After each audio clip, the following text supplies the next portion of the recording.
The world is on fire. The podcast with David Cortez. Welcome to the World's on Fire podcast. Today we're having our second episode. Hopefully my mic sounds way better this time around and it's not like scratchy.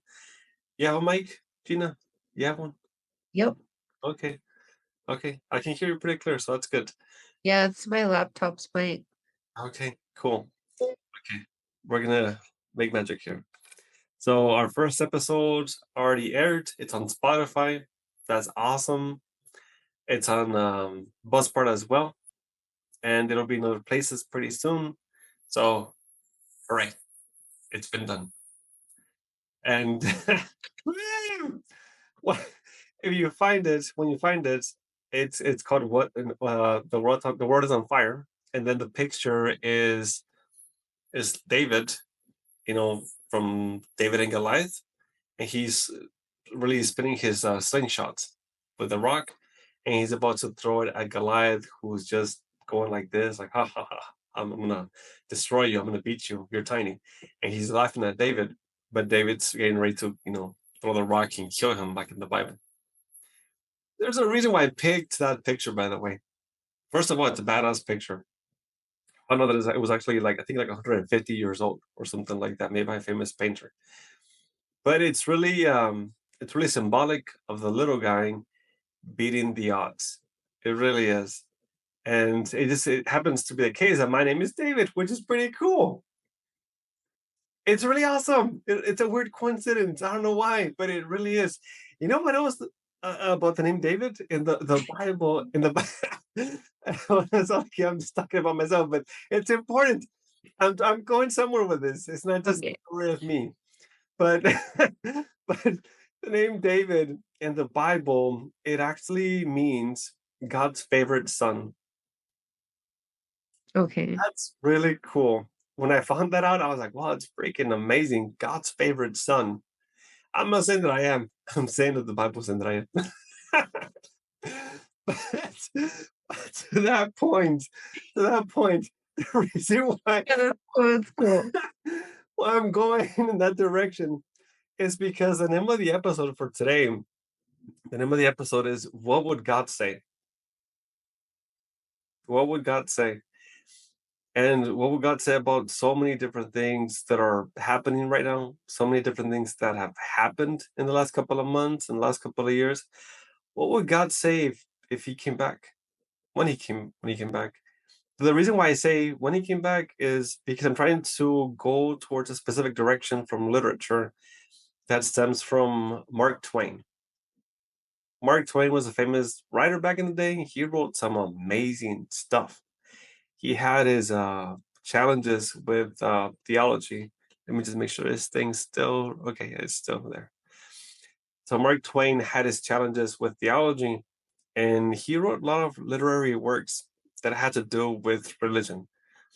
And when asked about his opinion on God, his stance on him, he said something. He said, "I believe that God created us and then just walked away." That's what he said he believed in. That's interesting. It really is. Because it's not saying that, he'll come back because it's prophesied he'll come back during times of Revelations or the, what's it called, rapture. It's saying that he actually just took off. Like he took off and who knows what's going to happen. But for the purpose of the podcast, let's say that God left along with Jesus and that they left for some time, kind of like how parents leave their kids alone once in a while because they have to, because they're busy or because the kids need alone time. They gotta either they gotta socialize with their kids or do something like that. And let's say that God left like a parent leaves. Let's say he did that, but that he'll come back. Then what does he say when he sees everything that's happened? I mean, his absence.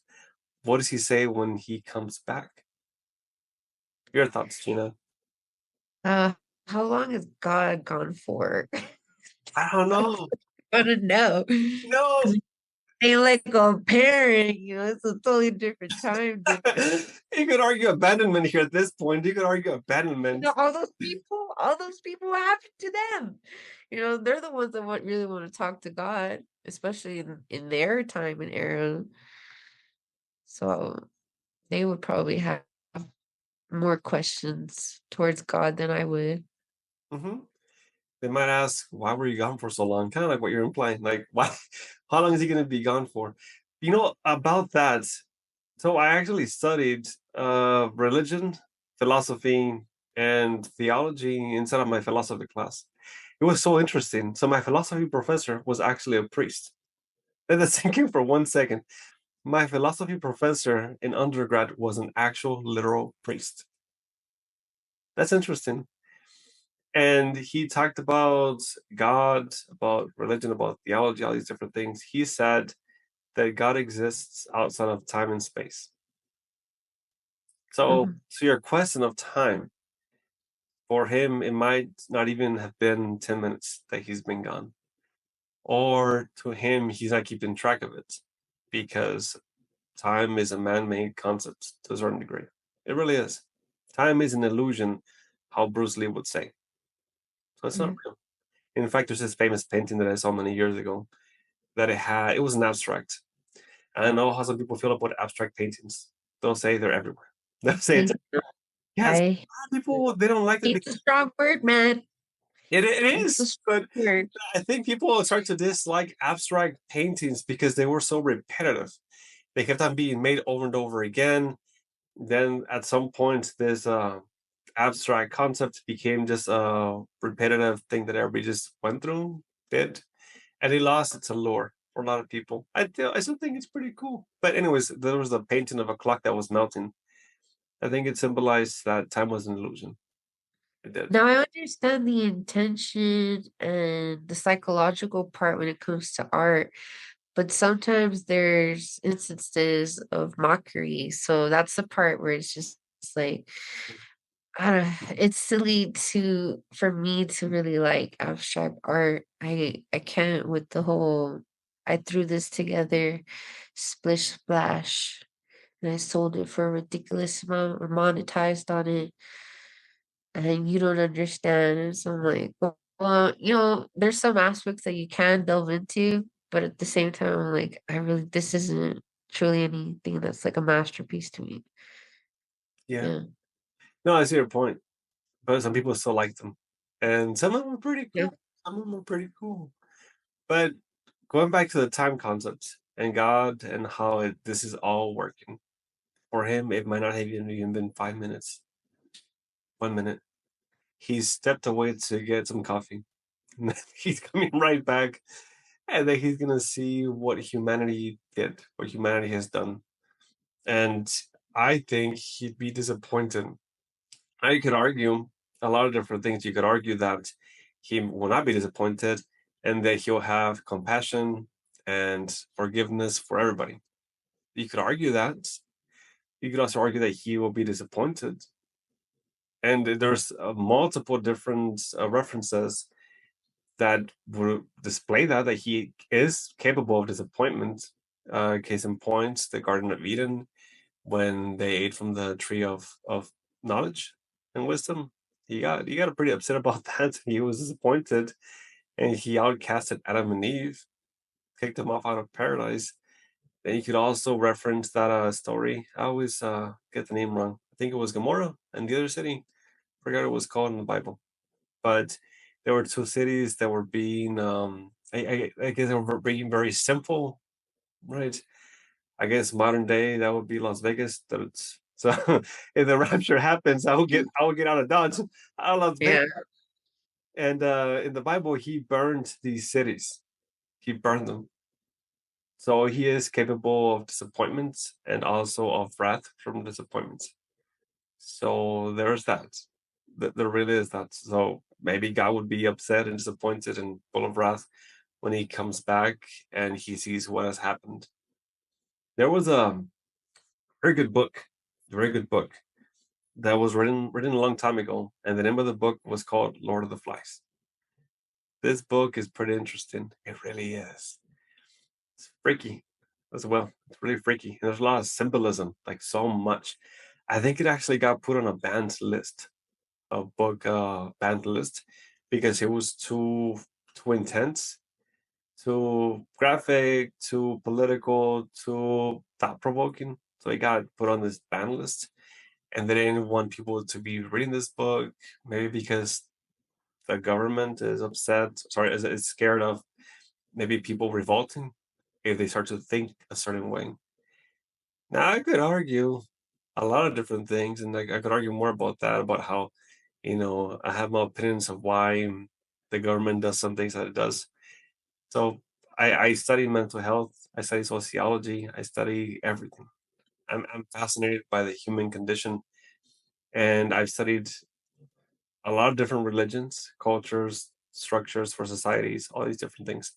And I kind of have an idea of why they do everything they do. Sometimes it looks like if it's questionable. Sometimes it is questionable. But there are a lot of different ways to, I guess, interpret what the government's doing from a lot of different perspectives.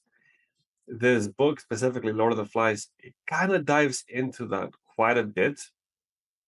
It also kind of dives into, again, the concept of, or the what's it called, the argument of what would happen if God came back. So in the book, what happens is that there's a school of British boys that are being shipped out of, I think like it was like a war zone or something like that. They're being shipped out back to where they, I guess, back home. They're going back home, and they're going, but the airplane crashes. The airplane crashes. Coincidentally, all the adults die. That's scary. It really is. It's horrifying. So it's nothing but kids that are left over. And this book takes a lot of different turns. But let's go step by step on all of them or some of them. With the kids, they initially landed on the island, and Ralph was actually the main character in the book initially. I guess you could argue that. So Ralph was the leader of the group. He was symbolic of a lot of different things. He was symbolic of order, civilization, and leadership. He really cared about the kids. He really wanted people to do the right thing, to, I mean, to get together, to build a fire, to not turn savage. He wanted to keep order and peace, and he tried his best. And it only took them so far before they started to turn on each other. You said that you read the summary or read part of the book. And Yeah. I'm wondering, what do you think about the book and about Ralph specifically? Um, I was really like rooting for that guy because he was trying to create order, trying to sign everybody so that it's a whole working system, and he's trying to communicate. But it was a matter of resource conflict, and Piggy's eyeglasses. I mean, that's what gave him leverage over everybody, was that he created fire with Piggy's glasses.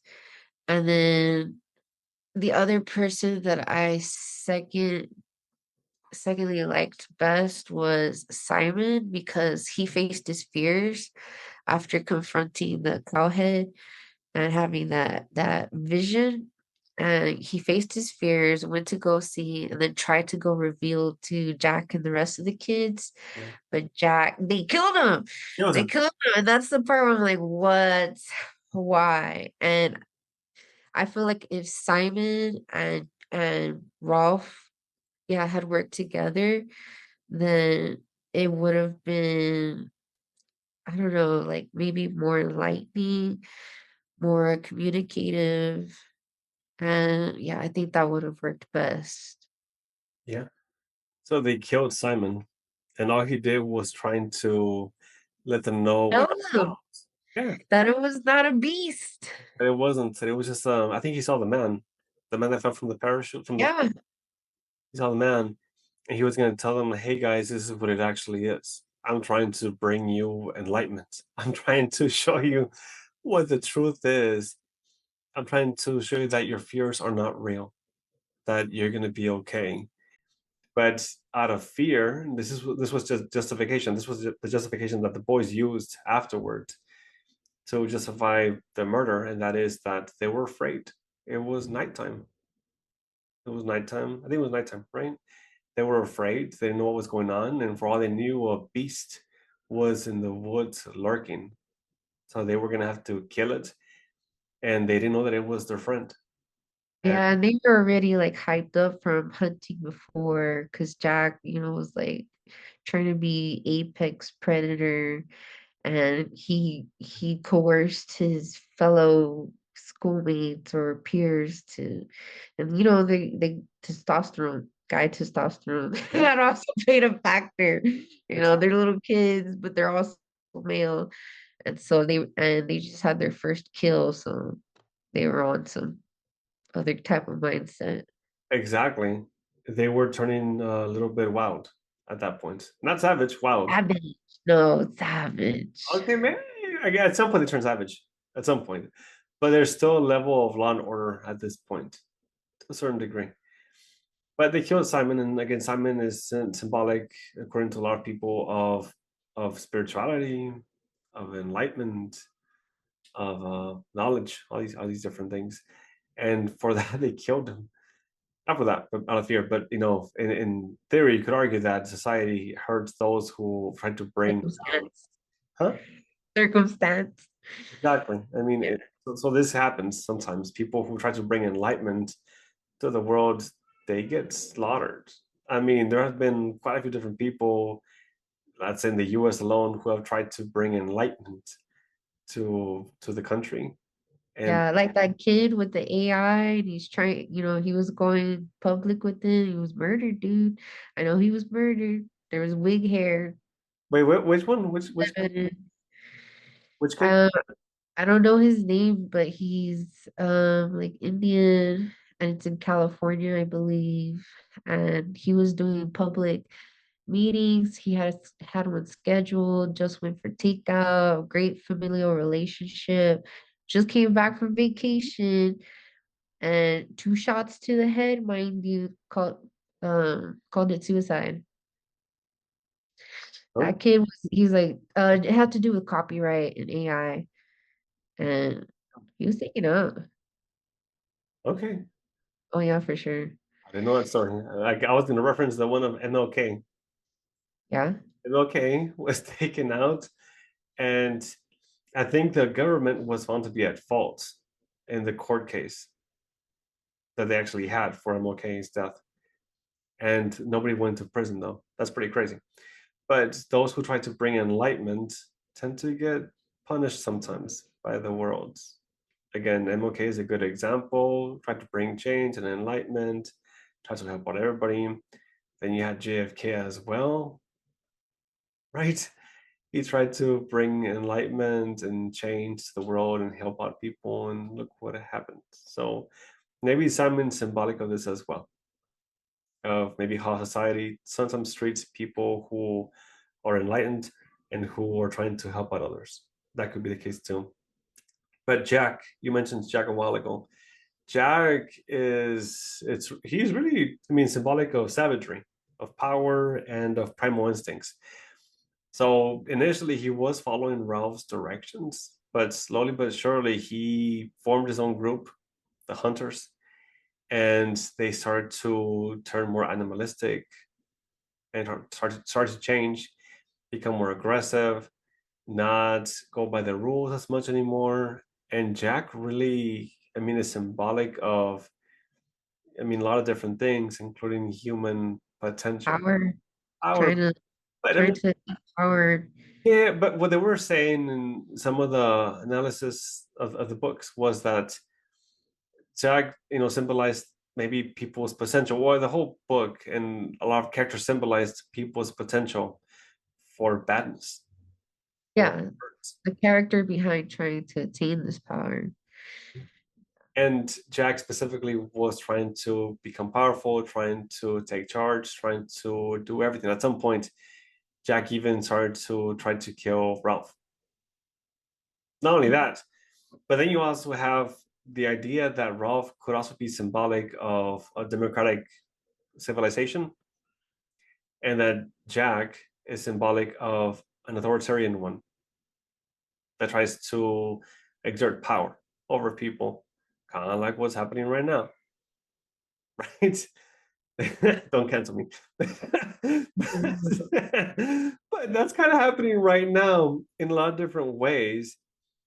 So, there's a Jack up there right now. I don't want to get too political, but I mean, there's a lot of Jackie looking behavior. Right? And I'm not seeing too many Ralphs. Maybe they've already, what's they called, been taken out, or who knows. I'll probably edit that out later. Oh my gosh.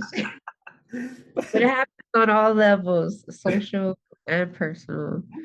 but then you have that's a very good point. There are people that are, within Gen Pop that are Jacks. Then you have Piggy, and Piggy he's symbolic of, Making me huh? feel He's weak and frail. He innocent. had asthma. He had asthma, but he also is symbolic of logic, reasoning, and scientific thought. The glasses made him look very smart. They did. I think that was what they were going for with the glasses too.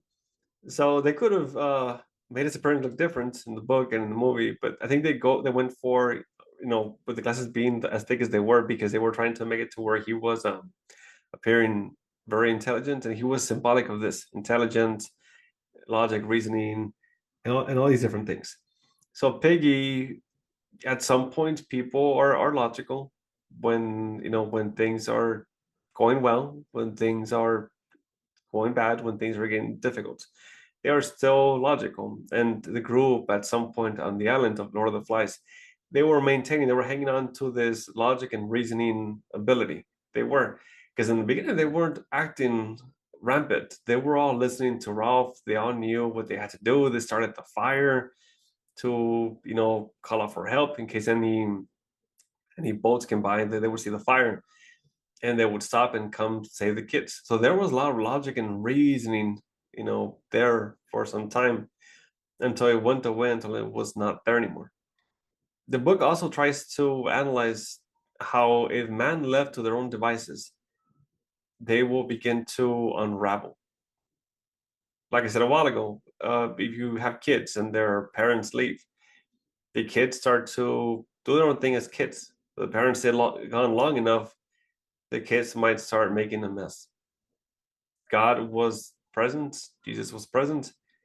If he's gone long enough, then the kids start to make a mess, right?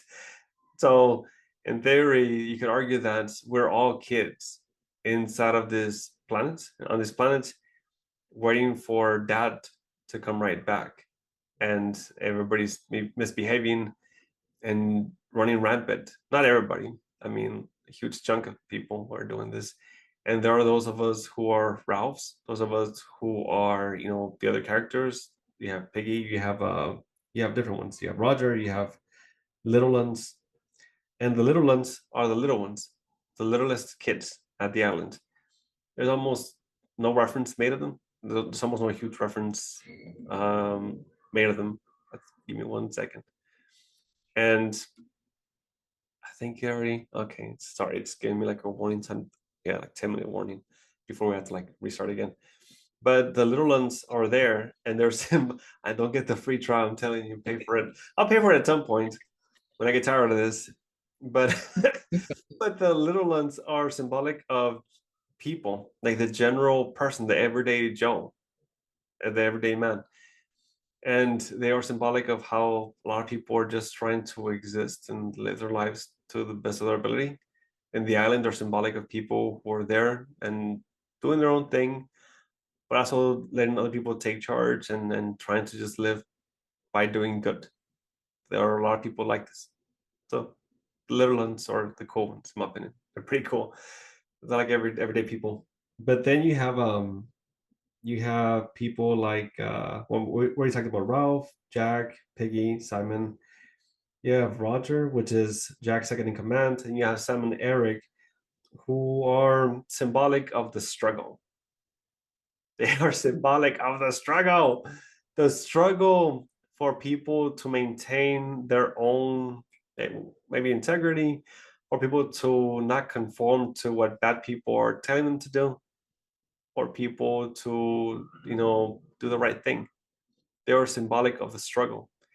There are a lot of people, and the most obvious example that I could reference is how a lot of people, knowing that our current president, I said it, I said it on the podcast, despite of knowing that there was a risk that bad things could happen, they still voted for him.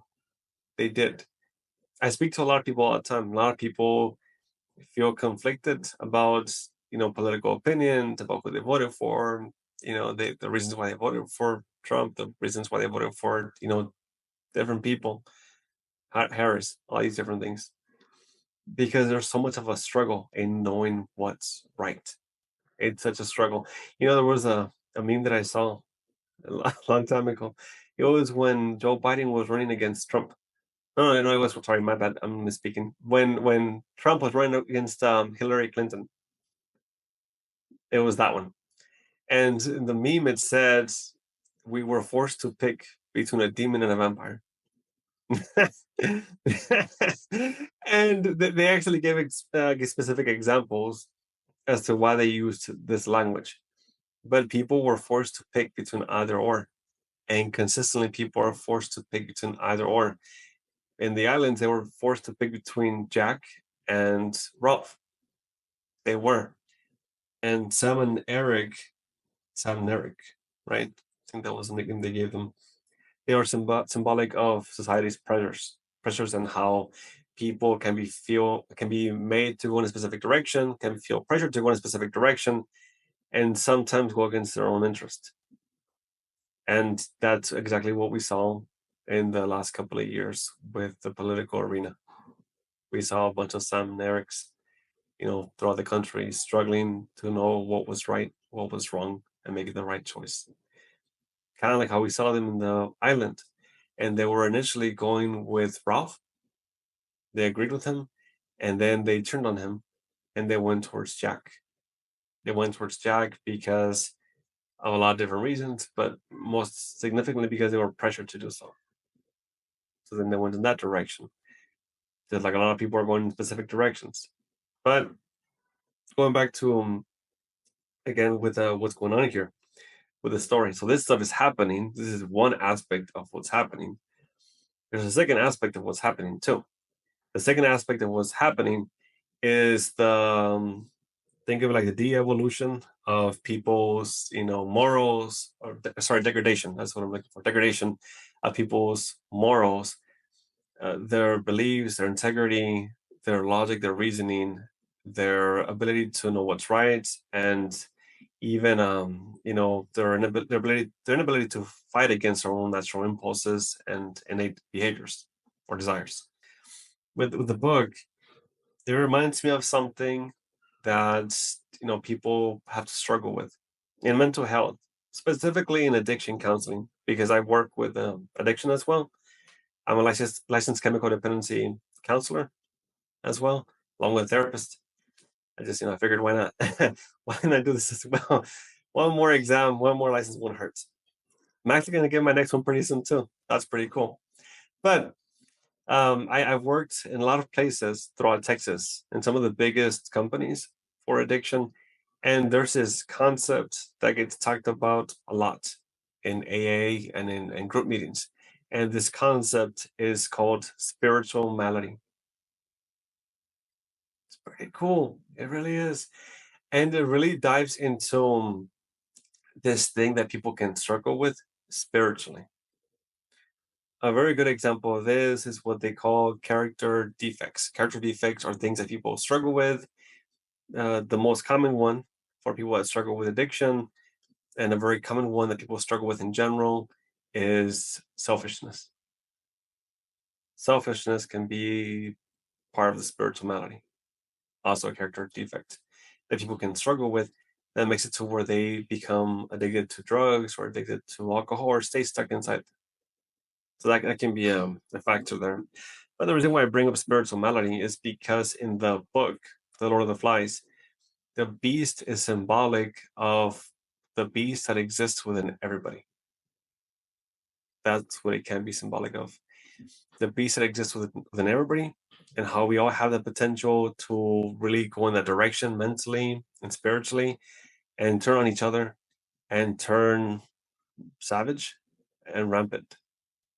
And unfortunately, the world, it really does this to people in a lot of different ways. Some people already just struggle with it. I'm not gonna lie. Some people are already walking to this earth with a little bit of a predisposition to go in that direction. There are people who I've met them. They have the perfect life. They have loving parents. They grow up in the best neighborhoods. They do everything perfectly in their childhood, adolescence, and the parents are there for them unconditionally. They love them, and they go towards badness. Badness. They just go towards badness. I once worked with a kid. It was always at Job Corps. I was working as a counselor there for a while, and this kid, forgot his name. Not that I could say here or anything, but I forgot his name. And Happened. I asked him, like, why did you go in this direction, kid? I mean, you're struggling. You're about to be homeless. You're about to lose everything, and your parents rejected you. Like when you went to go back to them afterwards, like what happened? What is that happened that made it to where what's it called? You went in this direction, and sorry. And then asked him what happened that made it to where you went in this direction. And the kid tells me, thug life. I honestly just wanted to experience thug life. I had the perfect life, but I wanted to experience thug life. It seemed interesting, it seemed exciting, and I just wanted to experiment with it. And I went towards that. I went towards that, and I went in that direction. And then look, that's where it got me. He said, at first it was small drugs, then bigger drugs, and then before he knew it, I was injecting needles between my toes. That's what he tells me, and I'm like, Jesus Christ. And again, spirituality exists within people. It exists within, for the most part, everybody. It really does. And it is a daily struggle, I think, for people to that they have to fight. Everybody has to fight this desire to do bad. They have to, whatever it may look like. If you don't put up the fights, then you almost choose to let it take you. You have to put up the fight. There's a Bible verse. I mean, the exact verse is not this, but this is kind of more like the modern day translation. But it's James 1:27, and the verse says, "Refuse to let the world corrupt you." Refuse. I like that. It's really good. It really is. I like that. Yeah. Not only that, but there's a second one that I want to share, and it says this: Jesus said, "Let the little children come to me, and do not hinder them, for the kingdom of heaven belongs to such as these." And that is Matthew 19:14. The reason it's about to run out of time, but we're gonna reset in a minute. But should I continue or should I wait till it runs out of time? I think you should wait. Yeah. Okay, okay, cool. So I had just said a quote, and you said that you liked that quote, but then we were disconnected because of the Zoom thing. Like I said, we're almost there. I think by the fourth episode, I'll be able to what's it called? I'll lean towards getting the actual membership subscription. I already have too many subscriptions. There's too much. That's why I have a subscription for everything. It's too many. It gives me a headache. It's too much to keep track of. But I'll probably get the one for Zoom next.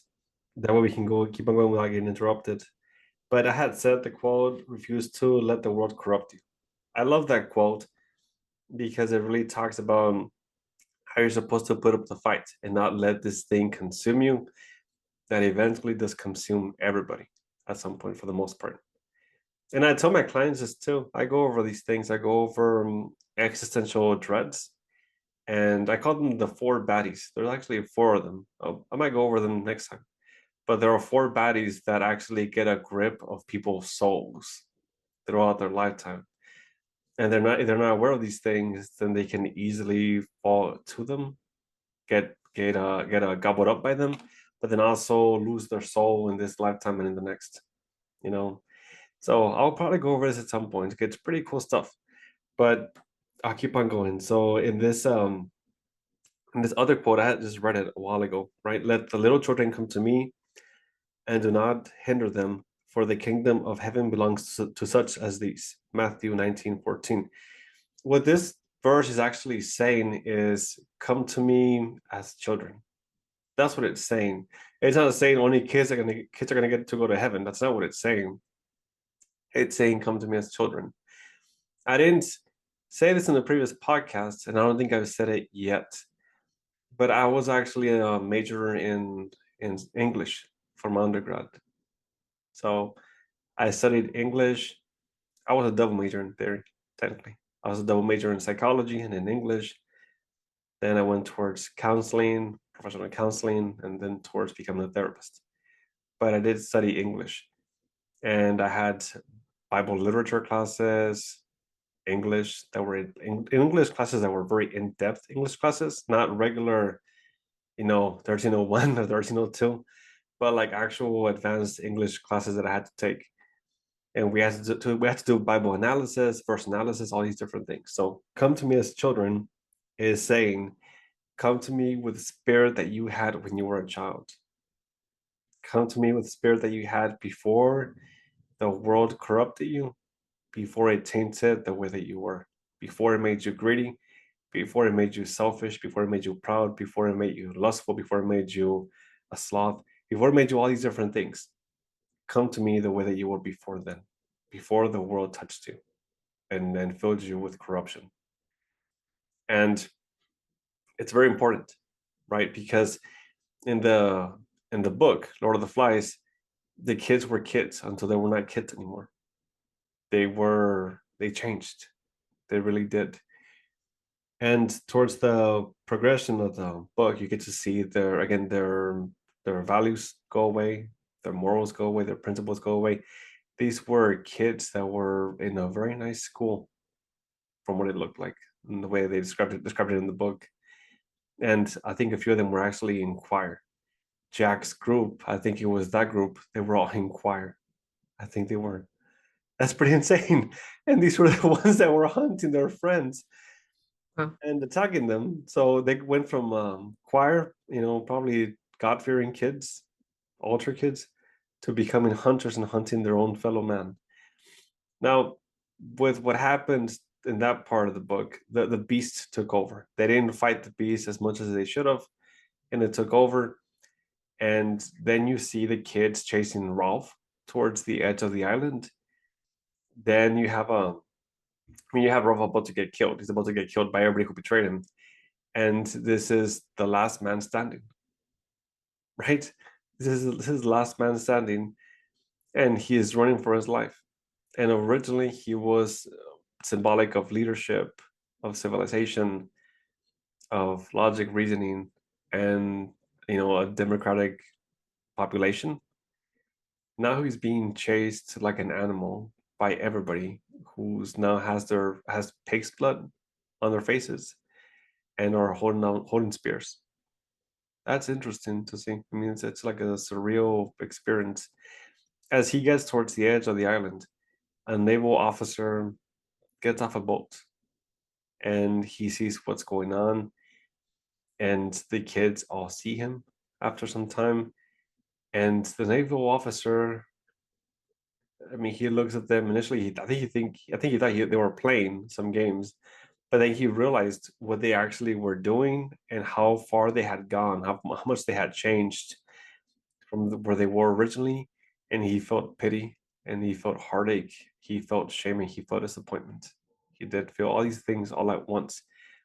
And Rolf was running for his life. And then after some time, the other kids, when they caught on, they realized what was going on. They realized that they were rescued, but they were rescued not by the initial fire that was meant to seek help. So again, going back to the very beginning of the book, they had built a fire that was symbolic of hope and of salvation, and all these different things, and they were hoping that they would get rescued. But then they forgot about the fire. They forgot about the fire at some point, and just all this stuff happened. But towards the end of the book, they tried to kill Ralph, so they set the forest on fire to smoke him out. That's where the conflict arose. Rolf had placed Jack in charge of the fire, and Jack was too busy, hunting, and nobody was doing what they were assigned to do. So all the children that Rolf had assigned in shifts to watch the fire ended up playing because they were children. And so that created a lot of conflict because there was a boat that had passed by and it was during Jack's watch and the fire was out and Rolf confronted Jack and then Jack was angry and that's where the conflict had arisen from. Yeah. And initially they missed the first boat, but then the second boat that came, it came not from this fire of hope and salvation. It came from a fire of them trying to kill their fellow man. So the world was on fire. The world was on fire, like the podcast. But in the book, the island was on fire. Then the naval soldier came, and again he saw them. He felt shame. He felt sadness, disappointment, all these different things. And the kids all realized what had happened. They all realized that they had betrayed their morals or principles, that they had turned into savages, and they wept. They cried for the loss of, their friends, people that had died. I don't think we said it already, but Piggy died. They killed Piggy. They killed him. Yeah. They killed him because Tricked them. They yeah, learned with his glasses. they killed the kid, and he still tried to hang on to logic and reasoning to the very end, and they still killed him. And people just turned on him. And when the kids were crying, they were crying for the loss of their friends, but most importantly, they were crying for the loss of their innocence that they had lost because of the events that transpired. And again, with what happened, I like to interpret the naval officer as God, possibly him being symbolic of God returning to the world, like a parent returns from leaving their kids alone for some time and seeing what had happened. And again, he would be disappointed. He would. There's no doubt that he'd be disappointed by how far people went in his absence. And even right now, there is so much happening, and he would definitely be disappointed. Now, you could argue a lot of different things. You could argue a million different things. You could argue that, I mean, some people would argue that he never should have left in the first place. Some people would argue that he could have stopped it. Some people would argue that people were lost. People were lost without him. But the truth is, if you look at it from a spirituality perspective, and his words were, "Refuse to let the world corrupt you." He said this. He left a Bible. I mean, when he didn't leave it, I mean, people, I guess, wrote it, or however the Bible came to be, right? So these things were left behind to help people, and all they had to do was just do the right thing. Just do the right thing, and don't let the world corrupt you, and don't let yourself succumb to spirituality and all these horrible things.